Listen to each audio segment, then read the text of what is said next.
সকল নিবন্ধন বিগত দিনগুলোতে আপনি আটকে রেখেছেন, আমাদেরকে উল্পালট বোঝাচ্ছেন। আমরা কি বুঝি না আপনার তাল বাহানা? আপনাকে ভদ্র ভাষায় আমরা বোঝাতে চাই, আমাদেরকে পায়ের রক্ত গরম করবেন না।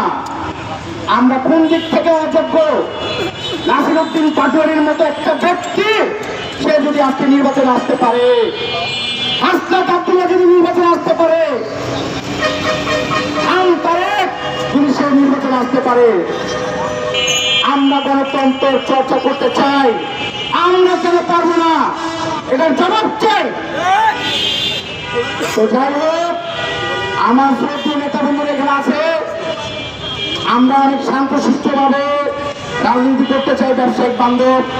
তো আমি সবার কাছে, জনগণের কাছে এবং আমরা যারা আছি সবার কাছে একটাই অনুরোধ, আমাদেরকে দেখুন আপনারা, আমরা কতটুকু ধৈর্য ধরেছি, আর সহ্য হচ্ছে না, রক্ত টকবক করছে, আমাদেরকে আগুনের মতো গরম হওয়ার জন্য প্রস্তুত করলেন না। তো যাই হোক, আমি এইটুকু বলতে চাই, সুন্দরভাবে আমাদেরকে নিবন্ধন দিয়ে দেন, গেজেট দিয়ে দেন, আমরা গণতন্ত্রের চর্চা করতে চাই। এই বলে আমি আমার সংক্ষিপ্ত বক্তব্য এখানে রাখছি। ধন্যবাদ সবাইকে।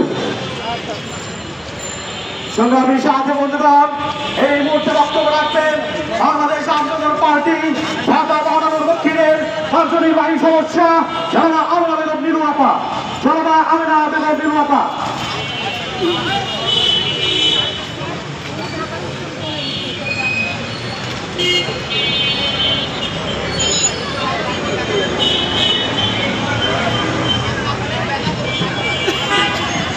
আসসালামু আলাইকুম।